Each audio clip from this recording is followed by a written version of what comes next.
תפתח על הנוער.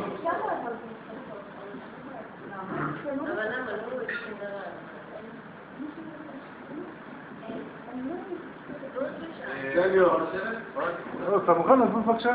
שומעים אותי טוב? כן. מה שאני עושה כרגע?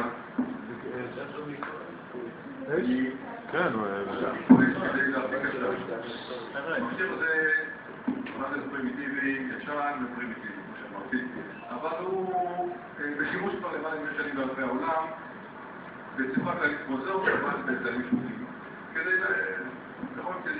לקבל תוך הקיצור. כי הדבורה מקבלת את העשן, אז היא פשוט מפעלת אותו האזור, ששונה את השן, ועוד רגע תראו מה אני אעשה, קצת ליפול קצת חום בעירה, תוך המחד, הדלקתי אותו, ואני מעביר עם המעבור פנימה, ועוד רגע ישנו עכשיו.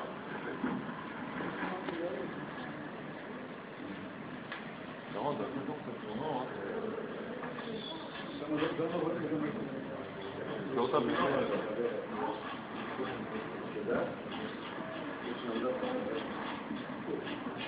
רק להביא אחד שצריכים לראות.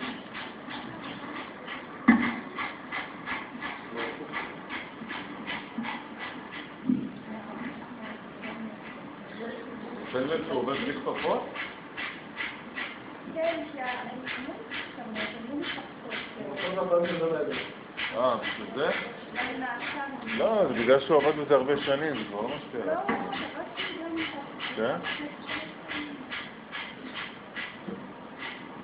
אני אומר כרגע בשתי הסגוריות, כל אחת זאת משפחה נפרדת, ולכן, כל הדברים כמו של דבר, לא רק שצריך להיכנס את זה בחזרה, אפילו אם תרצה להיכנס את הסגורית השנייה, הם לא יאפשרו לה, כי מישהו שיש לה ריח שונה. דיברנו על הנושא של הריח. אלה כמובן הקבוצות הבוגרות, לא זוכרים מה אמרתי, אבל הקבוצות הצעירות, אצלם בנוצר שמהפרישת הדומק והבנוצר שמהפרישת המזון לחוק, הן פעילות. וכאשר אותן פעולות מגיעות לשלב השני, שתי הבנוצות האלה מתנדנות, והמחל, או פתיחת הדבש מתפתח, אז זה יוצא את זה כמו איזה שראינו בתאומה בחוץ. כאשר יש עוד עבודה עם אור ראשון מוקדם בבוקר, וכל עוד לא הפסקה עד אור החול לפנות ערב. למעשה רק תנאי רוח חזקה שתפריע לעוף, רק אם הם לא מבצע לזה, ואז הם יישארו לפנים.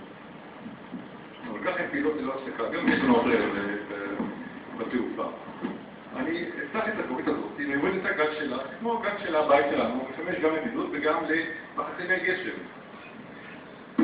רק את הגג. מתחת לגג יש לנו חלק שנקרא מאכילה.